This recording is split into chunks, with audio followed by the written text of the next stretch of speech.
नमस्कार मंडळी, आज माझ्या प्रिशूचं बोरनान आहे आणि रोज ना सर्वांचा टाईम वेस्ट करणं हे तिचं रुटीनच झालं आहे. बघा, आधी आईजवळ होती, आता बाबाजवळ गेलेली आहे. संध्याकाळी मी मस्त हळदी कुंकू आणि बोरणांची रांगोळी काढून घेतलेली आहे. त्यानंतर डेकोरेशन करायचं म्हणून सर्व गोष्टी काढून ठेवलेल्या आहेत. बघा, तिचे कटआउटसुद्धा काढले, जे पतंगीचं डिझाईन आम्ही स्वतः केलेलं आहे ते सर्व गोष्टी काढून घेतल्या म्हणजे डेकोरेशन करायला इझी जाईल. दुधाच्या वाट्या इथे का आहेत, कारण लहान बाळ असल्यामुळे ना दुधाच्या वाट्या या द्यावंच लागतात. फुल व्लॉग माझ्या चॅनलला अपलोड झालेला आहे, तो बघायला विसरू नका.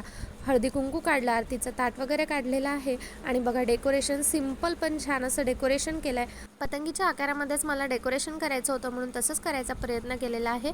प्रिशूचं बोरनान झाल्यानंतर लगेच हळदी कुंकू होतं, तर आईने आणि मी आडीपाडीने दोघींनी लेडीज आलेत, त्यांना हळदी कुंकू वगैरे दिलं, वाण दिलेलं आहे आणि आम्ही ते करतोय. तर इथे मावशी प्रिशूला सांभाळते कारण ना तिच्याकडे तीच ड्युटी होती. रात्रीला मस्तपैकी बासुंदी आणि पुरी असं जेवण केलं आणि तारक मेहता तर कंपल्सरी. चलो बाय.